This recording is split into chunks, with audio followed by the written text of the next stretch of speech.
বিধ্বস্ত অবস্থা এবং সেইখানে বিরোধী দলনেতা তিনি রিলিফ ক্যাম্পে গেলেন, যে অঞ্চলগুলো একেবারে ধসে বিধ্বস্ত সেই অঞ্চলগুলো ঘুরে দেখলেন।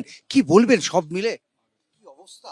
প্রচুর মানুষের ক্ষতি হয়েছে এবং যাদের গেছে তাদের ওখানে রিইনস্টেট করা যাবে না।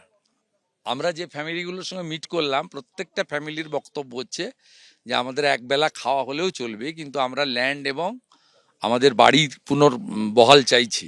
কারণ এখানকার যারা লোকাল পিপল আছে, আমাদের লোকাল বিজেপি লিডাররাও আছে, এরা বললেন এখানে যে ল্যান্ড সিচুয়েশন আছে এখানে ওই জায়গায় আর নতুন করে বাড়ি হবে না।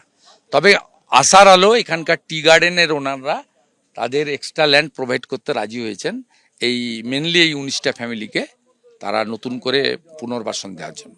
মানে এটা কি আপনারা কথা বলে তাদেরকে রাজি করালেন? আমরা খবরটা নিলাম, রাজি করলাম। এখানে অন্য লোকরাও ছিলেন যারা রিলিফ ক্যাম্প দেখাশোনা করছেন। ফান্ডের প্রবলেম হবে না, এটা রাজু বিস্তাজি এবং আমি অ্যাসিওর করেছি। এবং যারা মারা গেছেন তাদেরকে স্টেট গভর্নমেন্ট যেমন 5 লাখ দিয়েছে, 2.5 লক্ষ টাকা করে প্রাইম মিনিস্টার রিলিফ ফান্ড থেকে দেওয়া হয়েছে। আমি আমাদের এমপি এমএলএরা বিজেপির আমরাও 2 লক্ষ টাকা করে তাদের দেব ঘোষণা করেছি। তারা 9.5 লক্ষ টাকা করে পাচ্ছেন। আর ইনজোর্ডদের জন্য পিএম রিলিফ ফান্ড থেকেও 50,000 করে টাকা দেওয়া হচ্ছে। কিন্তু এখনো পর্যন্ত কোনো অ্যারেস্ট হলো না। গতকালের ওই ঘটনা, গতকালের অ্যারেস্ট করবে না তো, অ্যারেস্ট করবে না এরা। স্পেশাল কমিউনিটি এবং মুখ্যমন্ত্রী খুব খুশি আছেন, জুবিলিয়েন্ট মুডে আছেন। উদয়ন গুহকে 2 কাপ চা খাইয়েছেন কালকে, যেহেতু খাগড়াবাড়িতে করেছে এবং কালকেও করেছে। Same person, same organise, same category, same face, এবং they are the anti national. এবং এদের সঙ্গে বাংলাদেশের এক্সট্রিমিস্ট গ্রুপ আনসারুল বাংলাদেশ বা জামাতের যোগাযোগ আছে। কি করবেন, কি করবেন এখন? Already started.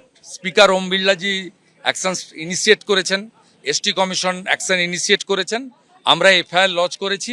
আর আমাদের যে কোর্স অফ অ্যাকশন, কালকে ভ্যাকেশন বেঞ্চ আছে, দেখতে পাবেন। সব মিলে কিন্তু শুভেন্দু অধিকারী মনে করছেন যে যে ঘটনা সে গতকাল ঘটেছে সেটা ভয়ঙ্কর, এবং একই সঙ্গে অবিলম্বে যে পরিবারগুলো সব হারিয়েছে তাদের অন্তত বাসস্থানের একটা করে ব্যবস্থা করে দিতে হবে, এমনটাই কিন্তু দাবি করলেন বিরোধী দলনেতা।